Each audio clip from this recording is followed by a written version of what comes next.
Okay, now we're going to talk about pruning shrubs. And shrub pruning is really relatively easy compared to, because, you know, in trees, I think the impact of pruning cuts, especially big cuts, are more consequential. But in shrubs, they tend to be a little more forgiving. So these are what I hope to achieve. We're going to get better at using heading cuts and thinning cuts in pruning shrubs. We're going to know strategies for pruning shrubs. And then finally, we're going to look at examples of a number of common shrubs and how to prune them. So the two types of pruning cuts are heading and thinning. Thinning allows us to remove the entire branch at its point of origin and open up the plant. And heading removes a portion of a branch and gives us a more bushy, full growth. When we make small cuts, ideally we cut to a bud or a branch pointed outward at an angle away from the bud. So look at some general strategies.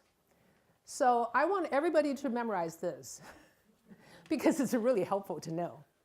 Okay, so the first set, the 2 points are begin low and make as big cuts as you can in shrub. All right, and I'll illustrate that. And then we want to keep in mind the 1/3 rule. So we don't want to diminish a plant too much and weaken its roots. And in general, our goal is to open up the congestion. And in order to open up the congestion, we probably don't want to use heading cuts because it makes the plant bushier. So we would want to use thinning cuts. Okay? So now I want you to look at this picture of this lovely spirea, which likes to send off shoots from the ground up and eventually becomes a giant thicket like this in the winter. It's rather scary looking. So let's say our goal is to open up the plant, lessen the congestion, give it a more graceful look. How might we do it? Okay, go back to the first 2 points. Begin with bigger cuts and begin low. How low is low? At the ground. So get on the ground. Look down there where all the branches are coming out. Get in the center as much as you can. Look for the oldest branches. In plants, in shrubs, they're not like people. Old age is not a good thing. Okay, they're just less productive. But humans are the opposite, we know that. So we want to find the oldest branches and take them out. Cut as low to the ground as you can. Sometimes it's very congested, so it's difficult to do that. And how much can you take out? Remember the 1/3 rule? So if you're not needing to take out anything above, you can just go to the ground and remove roughly 1/3 of the foliage by making 3, 4, 5 big cuts.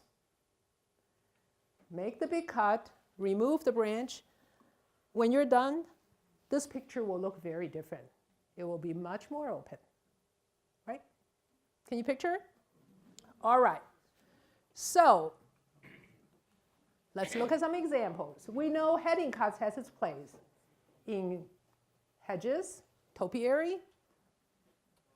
And if you have hedges, you need to know about boxwood blight. If you have boxwood, it's a new problem that is being monitored by Oregon Department of Agriculture.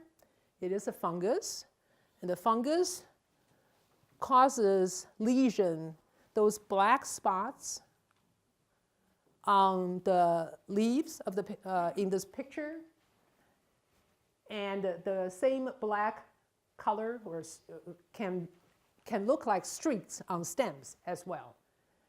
And so if you begin to see this, you need to destroy the infected parts, take it out.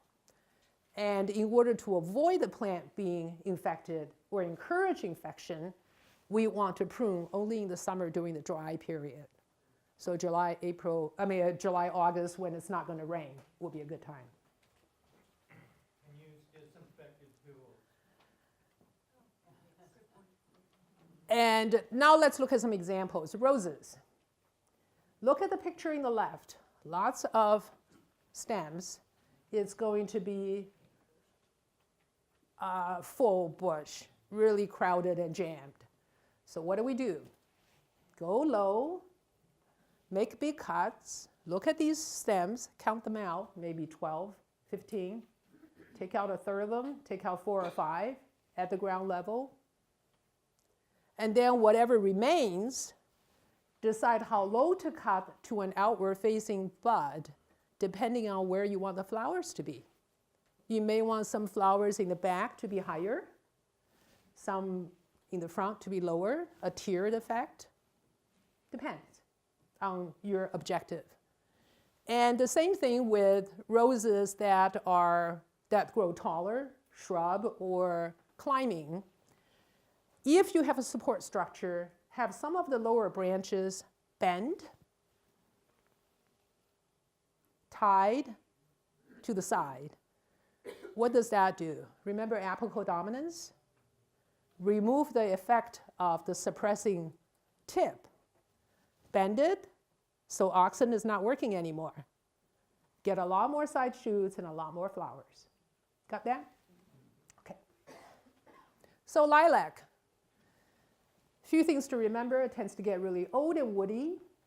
Old and woody stuff is not productive with flowers. The best flowers come from stems that are pencil size, so it's about your little finger or smaller. Okay, so how do we do that? Get low, take out the oldest branches, make as low cuts as you can.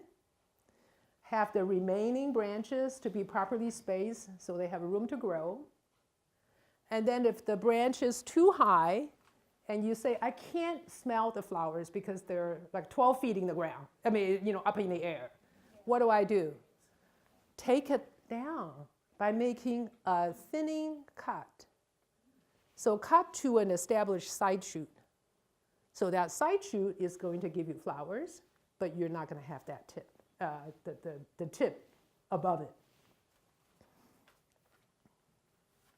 Hydrangea, it's kind of confusing because some of them bloom on this year's growth, what we call new growth, and some of them bloom on previous year's growth. So we have to know what kind of hydrangea. The ones that bloom on this year's growth tend to have white flowers in the shape of a panicle, kind of a cone shape. All right, so 2 examples there, paniculata and arborescens. And in these, because the flower is so big in a healthy plant, they tend to flop to the ground. So generally, it's a good idea to create a framework 2 feet or so above ground. So that's a permanent woody structure or a frame to help lift the flowers. And you prune them late winter, early spring, because that's how we get our summer flowers. Encourage the new growth will bear blooms. But the rest of the hydrangea will bloom on old wood, which means stems that are already here, that were here last year or before. And the flowers look like the typical hydrangea that we're familiar with. So we need to prune them in the summer after bloom. Okay? But only prune the branches that have flower, because if they didn't flower, why? Cut them back. Rhododendron and azalea, they generally don't need much pruning. The only time we really need to prune is because we put them in the wrong place. Too much shade, they get lanky, they just don't have a good form anymore. Deadheading is a good idea, removing the spent flowers, because it will encourage the plant to grow more fuller. And we want to prune right after blooming. So the one thing that you may not be familiar with is if you have an old rhododendron that is just getting to be a bad form that need rejuvenation, if it has rough bark, the bark is not smooth, it's kind of peeling, it will respond to hard pruning, which means that you can cut it really low and branches will come out beneath the cut, okay? But the smooth stem ones will not do that. And finally, hardy fuchsia, not, a subshrub. There's almost no real correct way to prune a fuchsia. You can prune in the fall after they're done because it's a big mess, you can't stand it anymore. Or you can prune it in the spring. And if you prune it in the spring, you just want to wait until new growth has come out, then cut to the new growth. Because otherwise you could prune it too hard before getting any indications of which parts are living and which parts have been killed by winter cold. And that's it.